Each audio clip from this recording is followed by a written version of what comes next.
আসসালামু আলাইকুম রহমতুল্লাহ। মোস্তফা চেলেবির মৃত্যুর মধ্য দিয়ে শুরু হয় নতুন যুগের, যে যুগ সুলতান দ্বিতীয় মুরাদের।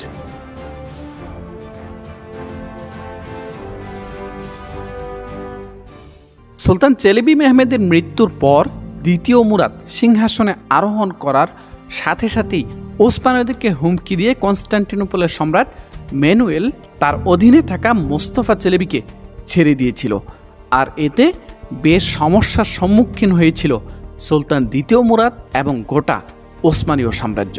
মোস্তফা চেলেবিকে মৃত্যুদণ্ড দেওয়ার পর সুলতান দ্বিতীয় মুরাদ প্রথমেই সিদ্ধান্ত নেন সম্রাট ম্যানুয়েলের বিশ্বাসঘাতকতার শাস্তি বুঝিয়ে দেওয়ার। মোস্তফা চেলেবি দ্বিতীয় মুরাদের কাছে পরাজিত হওয়ায় চিন্তিত হয়ে পড়েন কনস্টান্টিনোপলের সম্রাট ম্যানুয়েল। তিনি দ্বিতীয় মুরাদকে অভিনন্দন জানিয়ে একজন দূত পাঠান এদির্নে। সম্রাট ম্যানুয়েল চেয়েছিলেন সুলতান দ্বিতীয় মুরাদের সাথে সুসম্পর্ক গড়ে তোলার, কারণ এই ছাড়া তার বিকল্প আর কোনো পথই ছিল না। বাইজেন্টাইন সম্রাটের চালাকি সহজেই ধরে ফেলেন সুলতান দ্বিতীয় মুরাদ। তিনি কনস্টান্টিনোপল থেকে আসা সম্রাট ম্যানুয়েলের দূতকে প্রথমে সাক্ষাৎ করার সুযোগই দেননি। সুলতান প্রথমেই কনস্টান্টিনোপলে আক্রমণ করার প্রস্তুতি সম্পন্ন করেন। এরপর দূতদের সাথে সাক্ষাৎ করেন। সম্রাটের দূত কোনো কিছু বলার পূর্বেই সুলতান দ্বিতীয় মুরাদ বলেন, তোমাদের সাথে বলার মতো এখন কিছুই নেই, যা বলার কনস্টান্টিনোপলের দেয়ালের সামনে দাঁড়িয়ে বলবো।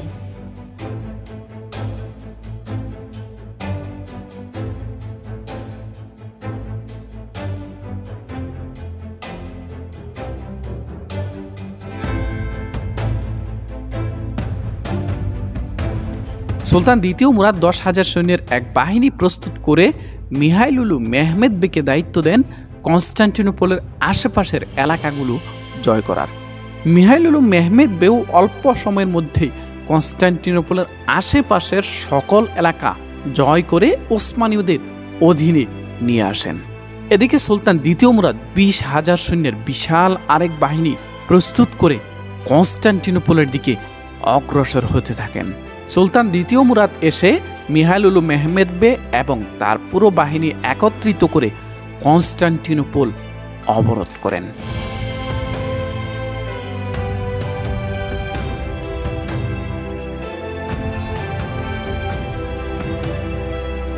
সুলতান দ্বিতীয় মুরাদের এই অবরোধ ছিল ওসমানীয়দের ষষ্ঠবারের মতো কনস্টান্টিনোপল অবরোধ।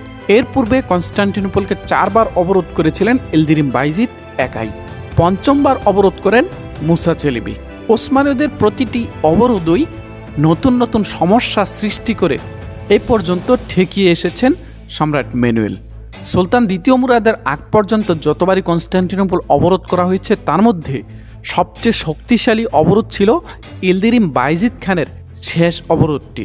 এই অবরোধ এত বেশি ভয়ঙ্কর ছিল যে সম্রাট নিজেই হাল ছেড়ে দিয়েছিল এবং শহর হস্তান্তর করার প্রস্তুতিও নিতে শুরু করেছিল। কিন্তু ঠিক তখনই আনাতোলিয়ায় ভয়ঙ্কর আক্রমণ করে বসেন তৈমুরলং। আর তৈমুরলংয়ের এই আক্রমণে ওসমানীয়দের অপূরণীয় ক্ষতি হয়েছিল। তখন যদি তৈমুরলং না আসতো, ওসমানীয়রা যে কতদূর যেতে পারত তা একমাত্র আল্লাহই জানেন। আনাতোলিয়ায় তৈমুরের আগমনে কনস্টান্টিনোপলে উৎসব পালন করা শুরু হয়েছিল। এমনকি গালাতায় তৈমুরলংয়ের পতাকাও উত্তোলন করা হয়েছিল। তৈমুরের অগ্নি পরীক্ষায় জয়লাভ করে পুনরায় ওসমানীয়রা শক্তিশালী হয়ে দ্বিতীয় মুরাদের নেতৃত্বে কনস্টান্টিনোপলের দেয়ালের সামনে ফিরে আসেন।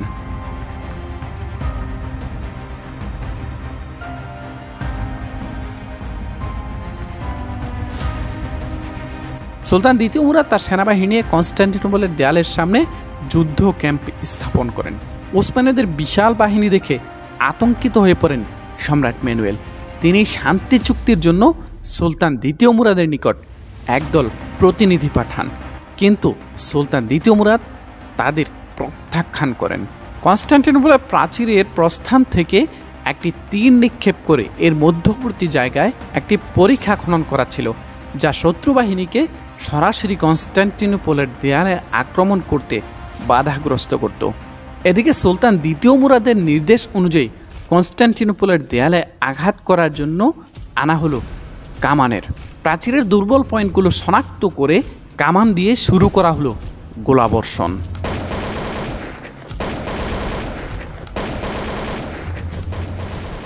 ওসমানীয়রা টানা 1 মাস যাবৎ এইভাবে আক্রমণ চলমান রাখেন। এদিকে কনস্টান্টিনোপলের সম্রাট ম্যানুয়েল অসুস্থ হয়ে বিছানায় পড়ে যান। শহর রক্ষার দায়িত্ব আসলো সম্রাট ম্যানুয়েলের পুত্র জুয়ানিসের কাঁধে। ইতিহাসবিদ কানানুসের মতে যুদ্ধটি বেশ ভয়ঙ্কর ছিল। শহর রক্ষার জন্য বাইজেন্টাইন পুরোহিত এবং মহিলারাও অস্ত্র হাতে তুলে নিয়েছিল। চলতে থাকলো ভয়ঙ্কর যুদ্ধ।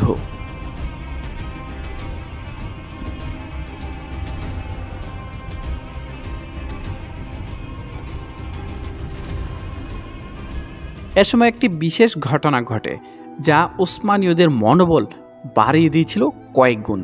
ইলদিরিম বায়েজিদ খানের জামাতা বিখ্যাত পণ্ডিত আমির সুলতান তার 500 জন ছাত্র নিয়ে কনস্টান্টিনোপলের অবরোধে যোগদান করে। তাদের প্রত্যেকের পরনে ছিল সাদা কাফন, মাথায় ছিল সাদা পাগড়ি এবং প্রত্যেকের সাথে ছিল সাদা ঘোড়া, যা সকলের দৃষ্টি আকর্ষণ করেছিল। যুদ্ধের ময়দানে গিয়ে প্রথমেই সেনাদেরকে নিয়ে মোনাজাত করেন আমির সুলতান।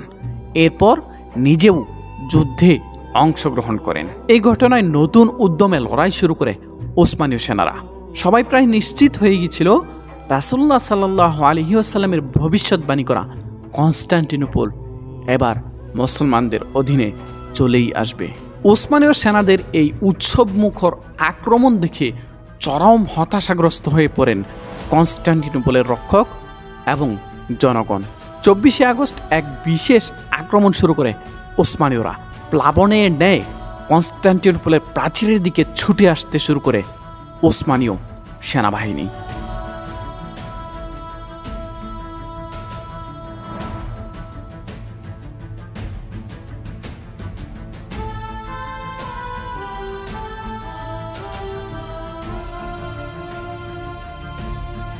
কনস্টান্টিনোপল শহরের দায়িত্বে থাকা সম্রাট ম্যানুয়েলের ছেলে জুয়ানিস ফটক রক্ষা করার জন্য সৈন্যদেরকে নির্দেশ দেন।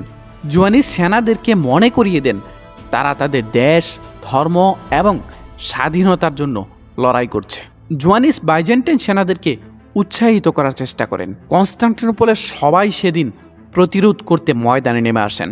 মহিলারা ঢাল ও তরবারি হাতে এবং পুরোহিতরাও অস্ত্র হাতে তুলে ময়দানে নেমে আসেন কনস্টান্টিনোপল রক্ষা করতে। ওসমানীয় সেনাদের আল্লাহ আল্লাহ ধ্বনিতে কেঁপে ওঠে গোটা কনস্টান্টিনোপল। সেদিনের সন্ধ্যা পর্যন্ত ওসমানীয়রা তাদের উপর ঢালা ফুটন্ত তেল এবং গ্রিক আগুনকে উপেক্ষা করে দেয়াল বেয়ে উপরে উঠতে লড়াই চালিয়ে যায়।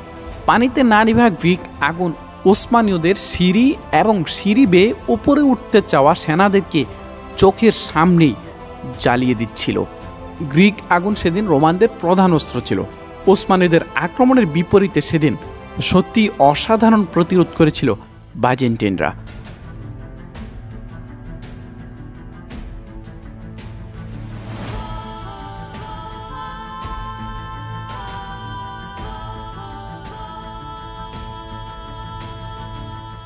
সন্ধ্যার পর ওসমানীয়রা শেষ পর্যন্ত তাদের ক্যাম্পে পিছু হটেন। এদিকে বিছানায় পড়ে থাকা সম্রাট ম্যানুয়েল অসুস্থ অবস্থায় বিছানায় শুয়ে শুয়ে ওসমানীয়দের প্রতিরোধ করার পরিকল্পনা করে যান। যুদ্ধ শুরু করার পূর্বে সুলতানকে পাঠানো সম্রাটের প্রতিনিধিদেরকে প্রত্যাখ্যান করার পরপরই সম্রাট ম্যানুয়েল একটি পরিকল্পনা সাজিয়েছিলেন এবং শেষ পর্যন্ত এখন এসে তিনি সফল হন। চেলেবি মেহমেদের 12 বছর বয়সী পুত্র হামিদুগলু ভূমির সানজাকবে মোস্তফা চেলেবি সুলতান দ্বিতীয় মুরাদ সিংহাসনে আরোহণ করলে তিনি ভেবেছিলেন তাকে মেরে ফেলা হবে, তাই তিনি কারামানুলু ভূমিতে পালিয়ে গিয়েছিলেন।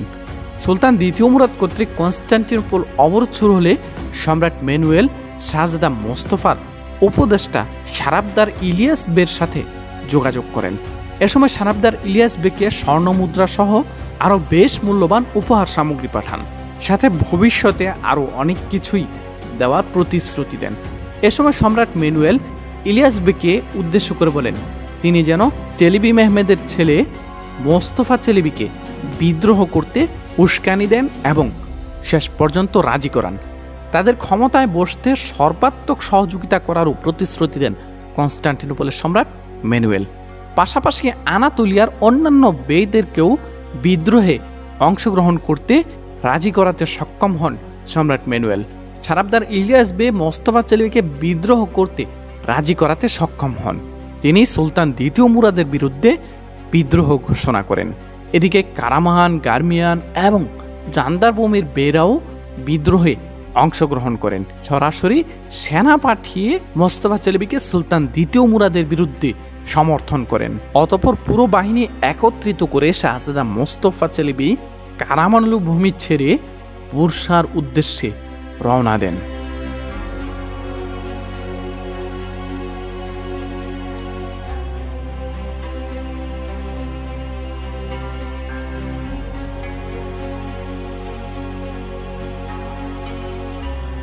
এখানে বিভ্রান্ত হবেন না, একজন ছিলেন ইলদিরিম বাইজিদের ছেলে মোস্তফা চেলেবি, যাকে মৃত্যুদণ্ড দেওয়া হয়েছিল সুলতান দ্বিতীয় মুরাদ সিংহাসনে বসার সাথে সাথেই। আর এখন যাকে নিয়ে কথা বলা হচ্ছে তিনি ছিলেন চেলেবি মেহমেদের ছেলে শাহজাদা মোস্তফা, যাকে ইতিহাসবিদরা ছোট মোস্তফা বা জুনিয়র মোস্তফা বলেও আখ্যায়িত করেছেন। অর্থাৎ দ্বিতীয় মুরাদ তার শাসনকালের প্রথম দিকে চাচা মোস্তফা চেলেবি এবং কনস্টান্টিনোপলে অভিযান চলমান থাকা অবস্থায় তার ভাই শাহজাদা জুনিয়র মোস্তফাকে মোকাবেলা করেছেন। শাহজাদা মোস্তফা যখন বিদ্রোহ করেন তখন তার উজির ছিলেন সারাবদার ইলিয়াস বে। যেহেতু মোস্তফা চেলেবির বয়স ছিল কম, সেহেতু তাকে পরিচালনা করত মূলত তারই উজির সারাবদার ইলিয়াস বে। সম্রাটের প্রলোভনে পড়ে ইলিয়াস বে শাহজাদা মোস্তফা চেলেবিকে ব্যবহার করেছিলেন। শাহজাদা মোস্তফা প্রথমেই তার বাহিনী নিয়ে বুরসা এসে শহরটি অবরোধ করেন। অতঃপর শহরের নিরাপত্তায় নিয়োজিত থাকা সেনা এবং বুরসার জনগণকে তার কাছে আত্মসমর্পণ করার নির্দেশ দেন। কিন্তু সুলতান দ্বিতীয় মুরাদের সৈন্য এবং বুরসার জনগণ তারা আত্মসমর্পণ করতে অস্বীকার করেন এবং বলেন প্রয়োজনে তারা লড়াই করবে, তবু বুরসাকে মোস্তফার কাছে ছেড়ে দিবে না। মোস্তফা চেলেবি বুরসায় ব্যর্থ হয়ে শেষ পর্যন্ত অবরোধ তুলে নেন এবং লড়াই না করেই ইজনিকের উদ্দেশ্যে রওনা দেন। ইজনিকে পৌঁছে শহরটি অবরোধ করেন শাহজাদা মোস্তফা চেলেবি। এই অবরোধ চলমান ছিল টানা 40 দিন, কিন্তু শেষ পর্যন্ত শহরের রসদ ফুরিয়ে যাওয়ায় তারা আত্মসমর্পণ করে শহরটি মোস্তফা চেলেবির হাতে তুলে দিতে বাধ্য হয়। অতঃপর মোস্তফা চেলেবি ইজনিকে নিজের শাসন জারি করেন।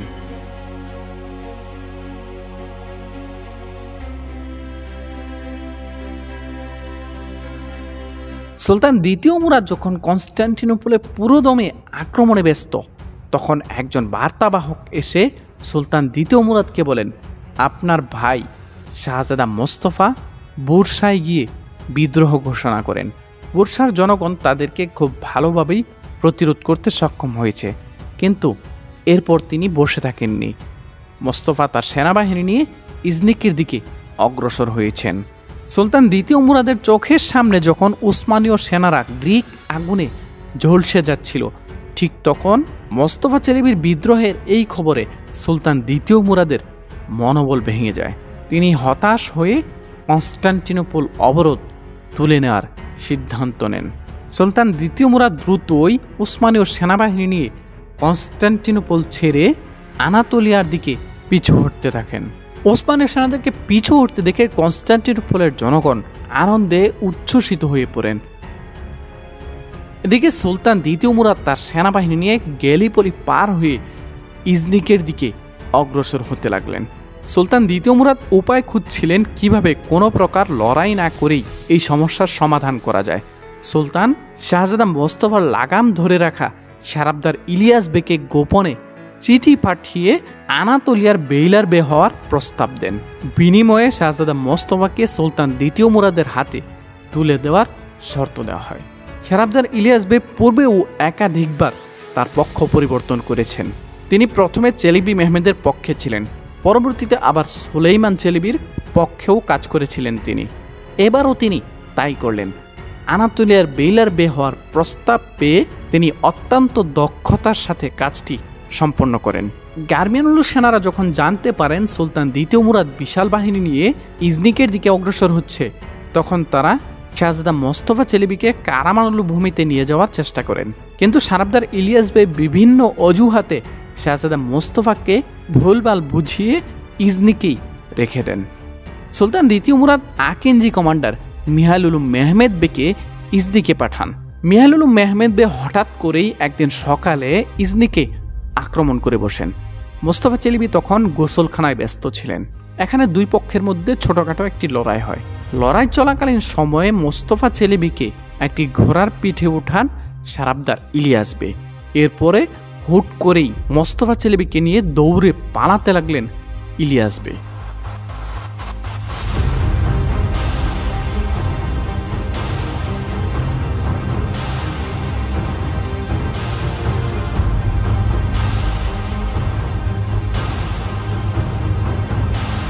শাহজাদা মোস্তফা উজির ইলিয়াস বেকে বলেন, হেই উজির, তুমি আমাকে কোথায় নিয়ে যাচ্ছ?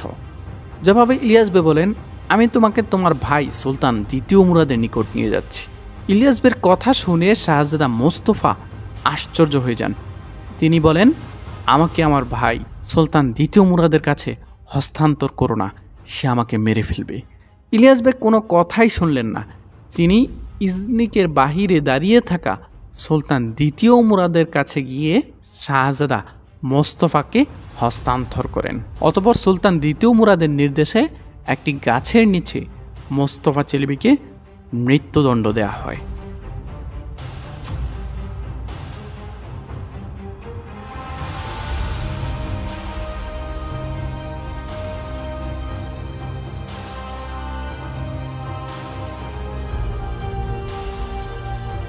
এরপর তার মৃতদেহ বুরসায় পিতা সুলতান চেলেবি মেহমেদের পাশে দাফন করা হয়। সারাবদার ইলিয়াস বের এই বিশ্বাসঘাতকতা মেনে নেননি ওসমানীয় সাম্রাজ্যের ঊর্ধ্বতন কর্মকর্তারা। তারা তাকে জিজ্ঞেস করেন, আপনি বিশ্বাসঘাতকতা কেন করলেন? জবাবে সারাবদার ইলিয়াস বে বলেন, যদিও আমি প্রথমে ভুল করেছি, তবে শেষ পর্যন্ত সঠিক পথে ফিরে এসেছি এবং সুলতান দ্বিতীয় মুরাদের কথা অনুযায়ী কাজ করে নিজেদের মধ্যে বড় ধরনের লড়াই থেকে ওসমানীয় সাম্রাজ্যকে বাঁচিয়েছি। যদিও ইলিয়াস বে তার ব্যাখ্যা দিয়েছিলেন, কিন্তু পরবর্তীতে তিনি আর অন্যদের কাছে তেমন সম্মান, ভালোবাসা কোনো কিছুই পাননি। জুনিয়র মোস্তফার মৃত্যুদণ্ডের মধ্য দিয়ে আবারও ওসমানীয়দের একতাবদ্ধ করলেন সুলতান দ্বিতীয় মুরাদ।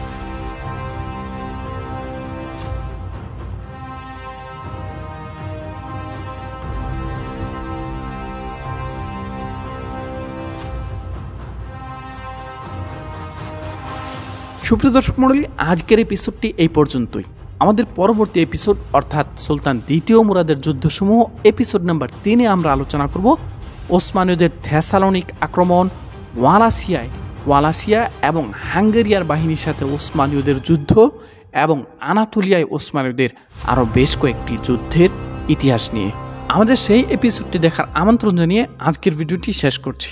আর হ্যাঁ, যারা আমাদের পূর্বের এপিসোডগুলো দেখেননি, অনুগ্রহ করে পূর্বের এপিসোডগুলো সিরিয়াল অনুযায়ী দেখবেন, তাহলে ইতিহাস বুঝতে এবং ভিডিও বুঝতে আপনাদের কাছে সহজ হবে। আর আমাদের ভিডিওগুলো ভালো লাগলে অবশ্যই লাইক, কমেন্ট, শেয়ার করে আমাদেরকে পরবর্তী ভিডিও বানাতে উৎসাহ প্রদান করার অনুরোধ জানিয়ে আজকের মতো বিদায় নিচ্ছি। আসসালামু আলাইকুম ওয়া রাহমাতুল্লাহ।